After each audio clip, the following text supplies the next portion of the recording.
Hello, my name's John Thorne from Thorny Motorsport, and yes, I'm afraid the title of this video is a little aggressive for us, but it reflects exactly what happened to me trying to buy a McLaren 720. Now I'm standing here in front of my old car. We owned this for about 2.5 years, sold it a couple of years ago. We sold it to pay for our nice new tarmac yard, so that's what I gave up for to make a yard for our car park. But a time has come forward that we need to buy another 720 again for our mapping work and various R&D, what we need to do. So when I saw this available for sale on the internet, I thought, I'll have that. We'll have that back in. We know the car. We had it for 2.5 years ourselves. It's cheap for what I think it is. I'll come in a second. We'll have that car straight away. So I rang up the owner and said, look, great, wonderful car. Can I buy the car for you? No argument price, what it is. Fine, great. Got the car transported here, comes off here. And sadly, there were some issues. Now, it hadn't been serviced by us in the previous 2 years, the 2 years previously. Were not very local to us. And there were some issues. And also, how the car had been stored had caused an issue. It hadn't been done, it had been stored for a period of time. So the issues that we had is, first of all, battery was flat, dead. Absolutely dead as a dodo. Cells had gone. And the reason for that was that there was a door switch that had been incorrectly installed and it was draining the battery and causing a drain. That, combined with not being put on charge by the previous selling dealer, meant the battery was dead. So we had to put a new battery. On top of that, both the front suspension units were leaking really badly because it had been stored in full lift for 3 or 4 months. And again, we don't really worry about storage on lift. Now, it's going to be long term, don't have them on lift when they're storing because it stresses out the system on lift shocks. But that was the case. So we had 2 shocks need done. The accumulators are gone. We had 2 bits of corrosion and we had the door switches. But it meant there's quite a large amount of work car needed to be done. And I was quite fine with that. No problem at all. We can do it at trade or at cost, all great. The downside was this particular car had an element of finance on it that was beyond my budget to buy it. Okay, this is still one of the best 570 Spiders out there. I still like to buy it, but the simple fact is the finance is too much with the work it's doing, so I can't afford it. So it's still for sale. It's off sale now. So, a little bit crestfallen, but I need a 720. We need it for R&D work. So I looked on the internet and found 5 for sale in the right sort of prices. Now I'm delaying this video. None of these cars are for sale now, and I'm delaying releasing this video because I don't want to embarrass anybody, because what I'm going to tell you now is embarrassing, I think, for the industry. So 5 cars available for sale. And, no, 4 plus this one, so I went to see 4. First dealer, well known, I know personally, and I sent a message saying, can I come and look at the car, both for me and for a customer if I don't want to? No. What do you mean, no? I said, no, you can't look at it. I said, well, I want to buy a car, I want to look at it. No, you can't inspect it, John. We're point blank refusing you. We've got another company do the inspections for us. We're happy with that. You can't see it. Now, I don't know about you, but if I'm buying £150,000 of a car, I at least want to see it. You know, I'm picky that way. But point blank refuse would not let me attend to see a site. Now, I'm not going to mention who they are. It's embarrassing for them. But bottom line, maybe there's some background there I'm not aware about. Maybe us selling cars has pissed him off. Don't care. The fact of life is he wouldn't send me the car. Therefore, I can't consider it. So 3 left to see. So I spend a day in my 570, I do a complete loop of the M25 looking at cars, and what I experienced was a concern for me. Now the background to this is I think the 720 and the 720 Spider are undervalued. Okay, they have come down in price too far. They are the best road car McLaren make, bar none. Okay, they are that good, and I'm convinced it's the best one there by a mile. The 750 is arguably a bit better, but it's twice the price. And the 720 is not twice the car. 750 is not twice the price, 720. So I found 3 cars, all anywhere between 147 and 159,000 at 3 different dealers. So I set out to go and look at all of them. So number 1, go to a dealership, flash. Everyone knows it. Wonderful showroom, shiny, millions of pounds of cars in there, and the car looked immaculate. It was actually prepared, shiny as anything, lovely car, and I thought, good, like this one, looks lovely. Inspection around it. Now, my plan of doing this buy was to do this video, so I'm going to be like you. I've got no diagnostic kit with me. I'm just going to go there on the showroom. I'm not going to put it a ramp or rip it apart. I'm going to be you. What can I see as a buyer to help you and create another video that helps guide? And I go and see this car, and I find corrosion on the doors that had been painted over. You could feel the bubbling of paint, and the bottom of the doors where the 720 gets it. Again, I'd done a video showing what to look for, but it was there, and they knew it was there because they painted over it and polished it. So I said to the sales guys, look, it's been blown over. Oh, well, I'll speak to the paint shop about that. Fine. So then I do a little inspection around the car.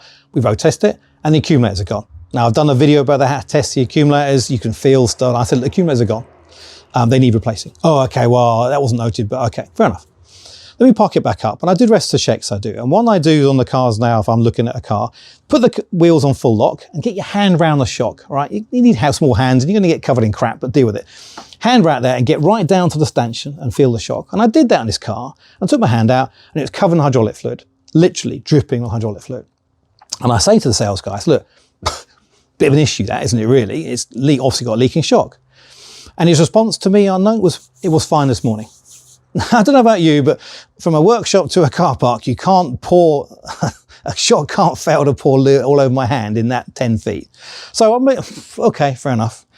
Anyway, so we go back and I go, look, leaking shock, accumulators, paint, £8,000–9,000 worth of work. Is there a deal to be done here? I can do the work at cost, so there's still room for me. I spoke to the boss, John, no more than 500 quid off. I'm like, well, I've just shown you 10 grand worth of work on a car that's priced as the market would be. It wasn't the cheapest car out there, but it was in the right sort of markup. The answer's no. So I'm disappointed. I think, well, okay, strange, but okay, on to the next one. 3 more cars to look at. Off I go to the next place, which is at another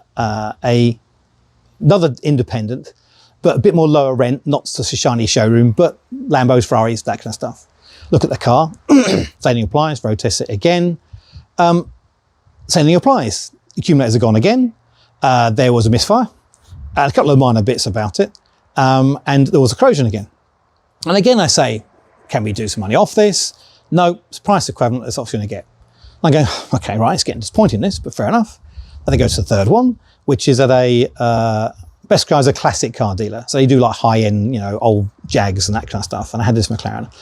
And it was shit. It wasn't even clean. I mean, it was mud all over it. It'd also been used as a daily car. I'd have been driven there that day. Seller return, so I imagine I just dragged it in from the owner to look at it. And it's a shame, the car was really nice. It drove really well. I had lower miles. The discs were brand new, which you can feel, which I'm testing for. And it felt really good, but it was just untidy. It was scratched. It needed a full machine polish. And I said, look, any room for manoeuvre in this thing? The answer is no. Seller return, we're fixed on price. So I spent the whole day looking for cars and I came up empty, nothing. I really want to buy this car, but simple financial numbers don't stack up for us. So it's for sale for somebody else to get a really, really good car with all the work done. It's just beyond my budget as a business. The ones I saw that I was allowed to see all needed between £8,000 and £10,000 worth of work. Okay. And not one of them moved on price at all. So now maybe it's me, maybe I'm an asshole and I don't want to deal with it, which I've got no problem with that. But I can see why people struggle buying McLarens. These cars look pretty, they're 150,000 quid, but without an inspection. Now remember, I could get one of these cars under a ramp and find all things wrong with it. It's just what I found on the walking around the car, which is why I do these videos. I want you to see what I see, and I hence doing this video.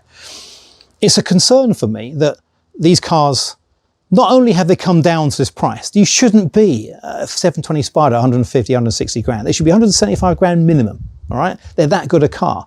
But if that's what's out there for sale, with big bills attached to them, I see why they come down in price. It's not because the car's not worth 175 grand.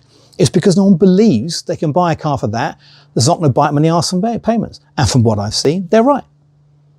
So it's a strange one. It's still the best car they make, road car. I still want to get one, but I see the difficulty of trying to buy one when the ones that are out there, and again, it's moved on, all those cars are no longer listed now. So it means either A, someone's bought them, negotiated a better price than I could do, which is certainly possible, and they're happy buying the car. B, they've got a car that have problems with it that they either don't know about or they won't know about until they take it for a service, someone like here or someone else, and they'll say, sorry, sir, you got leaking shock, £2.5 grand bill. And that's what hurts the reputation of McLaren. Guy buys a 720, pays 150 grand for it, first service gets 10 grand bill, goes to the pub with his mates, how's your McLaren? Piece of crap. Bought the car, 3 months later, cost you 10 grand. Oh, I'm not gonna buy a McLaren then. That's what kills us. And the only way to fix that is to get proper cars out there that are looked after properly. And I see the difficulty of people buying cars there. With everything that I know, I couldn't buy a car. Like, the money's there, happy to pay it, but I can't buy a car. So I'm still looking now. I'd love this one personally, but I can't afford it. So I thought I'd do this video to understand. And it's delayed out, so I'm not going to name anybody and ashamed about it. Hopefully the video is what you say about what to look for in shock, something else that's there. I'm going to add on this shock test as one of our videos, what to look for, because it's quite clearly easy thing for you to do. You're going to get muddy, I'm afraid, or grubby, but it's worthwhile finding out. Obviously, we now do a shock rebuild service, so it's a bit cheaper, but it's still a bill you shouldn't have to pay. And interesting is, you know, bubbling paint. Dealer knew about it, it's blew over it. I'm sorry, that's not acceptable. Anyway, so sorry it's a negative video. I know I get grief for that, but tough. I'm trying to help owners about it. Still think the 720 is undervalued. Still the one to buy, absolutely for sure. But obviously be careful what you're looking for. Okay, hit the bell, hit subscribe, that kind of stuff, the algorithm, but hopefully you're helpful. Any comments, please do let us know. Okay, cheers.